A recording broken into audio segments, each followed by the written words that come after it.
अस्सलामुअलैकुम दोस्तों, मैं जावेद सैयद। महाराष्ट्र में लोकसभा चुनाव हाल ही में संपन्न हुए। महाराष्ट्र में लोकसभा की कुल 44 सीटें हैं और जैसा कि आप जानते हैं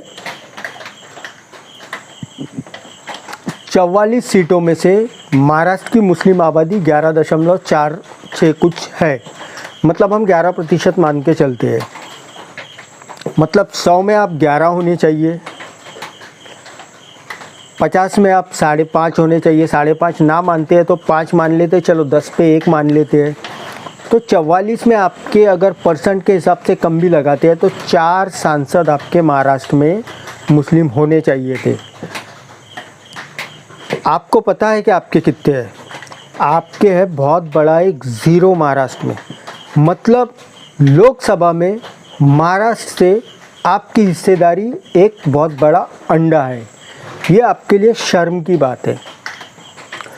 और लोकसभा में जो आपकी हिस्सेदारी खत्म हुई उसके लिए भाजपा जिम्मेदार नहीं है, उसके लिए हिंदुत्ववादी पार्टियां जिम्मेदार नहीं है, उसके लिए वो सेक्युलर पार्टियां भी जिम्मेदार है जिसके साथ मुसलमान बिना सोचे समझे भेड़ चाल में बहकर जिनके साथ जाता है।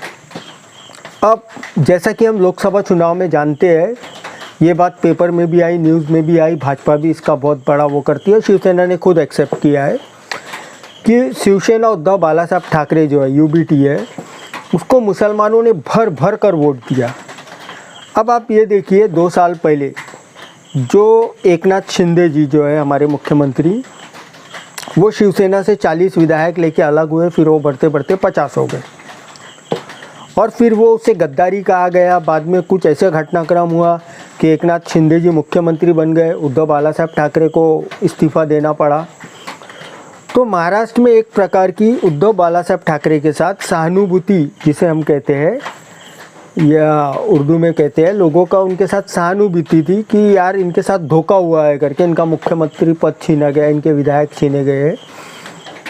तो ज़्यादातर लोगों ने सोचा कि इनको साथ दिया जाए और मुसलमानों ने भी वही किया। अब मुसलमानों से मेरा सवाल है, आपने शिवसेना यूबीटी मतलब उद्धव बालासाहब ठाकरे को तो भरपूर समर्थन दिया, क्या उन्होंने आपकी राजनीति में आपका समर्थन किया है कि आपकी राजनीति टिकी रहे इसलिए आपका समर्थन किया है? मुस्लिमों को कोई टिकट दी है लोकसभा की?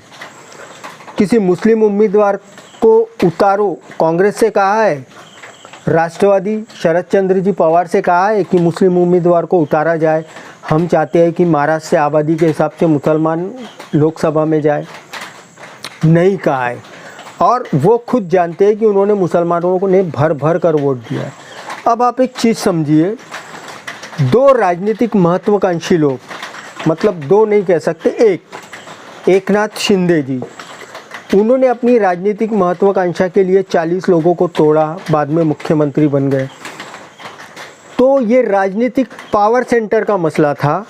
इसमें मुसलमानों को इतना भावनात्मक होने की या इतनी सहानुभूति दिखाने की ज़रूरत नहीं थी, क्योंकि जब ये एक थे तब भी मुसलमानों के लिए इनकी राजनीति का कोई फ़ायदा नहीं था, और जब ये अलग हुए तब भी ये मुसलमानों के लिए खुलकर किसी इस तरीके से ये फ़ायदा नहीं कर रहे हैं।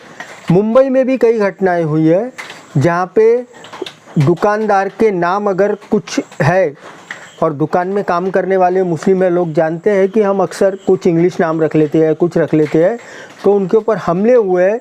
लेकिन शिवसेना के किसी भी नेता ने, उद्धव बालासाहब ठाकरे कहिए, आदित्य ठाकरे कहिए, इन्होंने इसके खिलाफ आवाज़ नहीं उठाई है कि मुसलमानों के साथ ये गलत हो रहा है। गजापुर में जो कोल्हापुर की घटना घटी है, जहां मुस्लिम औरतों के सामने इन नंगे हिंदुत्ववादी संगठन के लोगों ने नंगे होकर वहाँ पे औरतों के सामने गंदा डांस किया था, उसके खिलाफ इन्होंने कुछ बोला? नहीं बोला। तो आप इनसे सहानुभूति किस आधार पे रखते हो, जबकि ये आपके हक की छोड़िए, जब आपके ऊपर अत्याचार होते हैं तो ये उसकी भी आवाज़ नहीं उठाते हैं आप किस आधार पे कहते हैं कि आपको इनसे सहानुभूति है, आपको इन्हें जिताकर सत्ता में पहुंचाना है?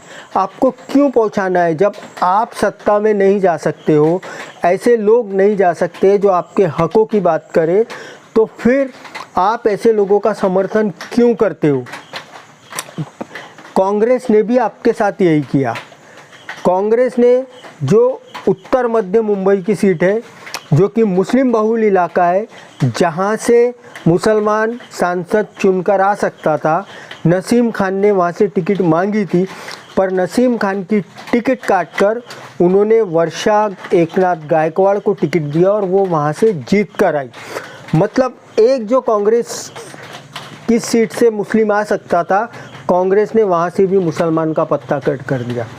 अब बीच में जो है विधान परिषद के चुनाव हुए, तो विधान परिषद से एक मुसलमान को भेजा जा सकता था, लेकिन कांग्रेस ने दोनों जो है गैर मुसलमानों को ही भेजा। मतलब इनको सिर्फ आपका वोट चाहिए, आपकी हिस्सेदारी इन्हें देना नहीं है, तो आप इनको वोट देते क्यों हो? आप मूर्ख हो, जाहिल हो, इसीलिए आप मार खा रहे हो, इसीलिए आपके ऊपर दंगे हो रहे हैं, इसीलिए आपके ऊपर हमले हो रहे हैं, इसीलिए ये हिंदुत्ववादी आपके ऊपर, आपके खिलाफ इतना षड्यंत्र खुलेआम पब्लिक के बीच में बोलकर भी बच जाते हैं, क्योंकि आपके पास वो राजनीतिक ताकत नहीं है जो उनको सज़ा दिला सके, जो ऐसी चीज़ों को रुकवा सके। तो आपको समझना होगा कि उस राजनीतिक ताकत के लिए आपको सत्ता में भागीदार बनना पड़ेगा। अल्पसंख्यक विभाग का आपको कोई पद राजनीतिक भागीदारी नहीं होता है। अल्पसंख्यक विभाग का कोई भी पद राजनीतिक भागीदारी नहीं होता है। राजनीतिक भागीदारी सत्ता के साथ बैठने से, मंत्री पद हासिल करने से, गृह मंत्री पद, मुख्यमंत्री पद और केंद्र में मंत्री पद हासिल करने पे, बड़े बड़े पद हासिल करने पर वो सत्ता में भागीदारी आपको लेना है, ना कि आपको अल्पसंख्यक का कोई लॉलीपॉप लेके आपको अपनी और अपने कौम के की भलाई से ये लोग दूर रखने का इनके पास एक षड्यंत्र है। इन्होंने एक अल्पसंख्यक विभाग बनाया है। मेरा ये कहना है मुसलमानों से, आप अल्पसंख्यक का पद ले ही मत।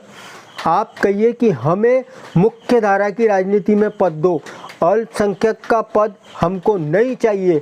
आपको लगता क्या सिर्फ मुसलमान अल्पसंख्यक है? ब्राह्मण भी अल्पसंख्यक है, 3% है, उनको दो अल्पसंख्यक का पद। जैनों को दो अल्पसंख्यक का पद। मुख्य राजनीति में गिनती में कम है जैन, पर मुख्य राजनीति में है पीयूष गोयल जैन है, मुख्य राजनीति में है मंगल प्रसाद लोढ़ा जैन है, मुख्य राजनीति में है, उन्हें अल्पसंख्यक का पद दो। आप अल्पसंख्यक का लॉलीपॉप ले लेते हो और ये सत्ता की रबड़ी और रसमलाई खाते हैं।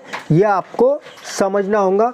जब तक मुसलमान जागेगा नहीं, तब तक मुसलमान, कमज़ोर मुसलमान, गरीब मुसलमान मार खाता रहेगा। गरीब मुसलमान, कमज़ोर मुसलमान, जो कम पढ़ा लिखा मुसलमान है, वो मार ना खाए, उसकी जान ना जाए, उनके प्रॉपर्टियों पर हमले ना हो, उसकी जिम्मेदारी हम पढ़े लिखे समझदार मुसलमानों पे है कि हम कितने जल्दी सत्ता में अपनी हिस्सेदारी लेते हैं। और सत्ता में हिस्सेदारी चाहिए, राजनीतिक हिस्सेदारी नहीं बोल रहा हूँ। अल्पसंख्यक विभाग का अध्यक्ष, ये हिस्सेदारी मत लो मुसलमानों। सत्ता में हमें हिस्सेदारी दो बोलना, तब आप उसको वोट दो। जय भीम, जय संविधान।